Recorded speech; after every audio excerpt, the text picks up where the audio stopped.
మహారాష్ట్రలో ఘోర ప్రమాదం జరిగింది. భండారా జిల్లాలోని ఆర్డినెన్స్ ఫ్యాక్టరీలో భారీ పేలుడు జరిగింది. ఘటనలో 5గురు ప్రాణాలు కోల్పోయారు. ఉదయం 10:30 సమయంలో ఈ పేలుడు జరిగినట్టు జిల్లా కలెక్టర్ సంజయ్ కోల్తే వెల్లడించారు. పేలుడు తీవ్రతకు ఫ్యాక్టరీ పైకప్పు కూలిపోయింది. ఈ శబ్దం 5 కిలోమీటర్ల మేర వినిపించినట్టు స్థానికులు చెబుతున్నారు. ఘటన జరిగిన ప్రాంతంలో దట్టమైన పొగ కమ్ముకుంది. ప్రమాదం సమయంలో ఫ్యాక్టరీలో 12 మంది ఉన్నారు.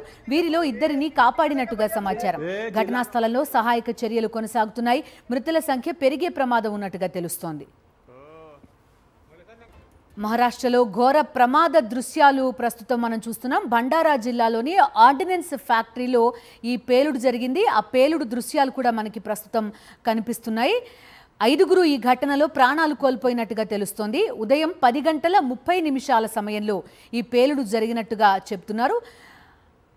పేలుడు తీవ్రతకు ఫ్యాక్టరీ పైకప్పు మొత్తం కూలిపోయినట్టుగా సమాచారం. ఈ శబ్దం 5 కిలోమీటర్ల మేర వరకు వినిపించినట్టుగా స్థానికులు చెబుతున్నారు. ఘటన జరిగిన ప్రాంతంలో దట్టమైన పొగ కమ్ముకుంది. ప్రమాద సమయంలో ఫ్యాక్టరీలో 12 మంది ఉన్నట్టుగా తెలుస్తోంది. వీరిలో 2ని కాపాడినట్టు సమాచారం. ప్రస్తుతం సహాయక చర్యలు ఇంకా కొనసాగుతున్నాయి. మృతుల సంఖ్య పెరిగే ప్రమాదం ఉన్నట్టుగా తెలుస్తోంది.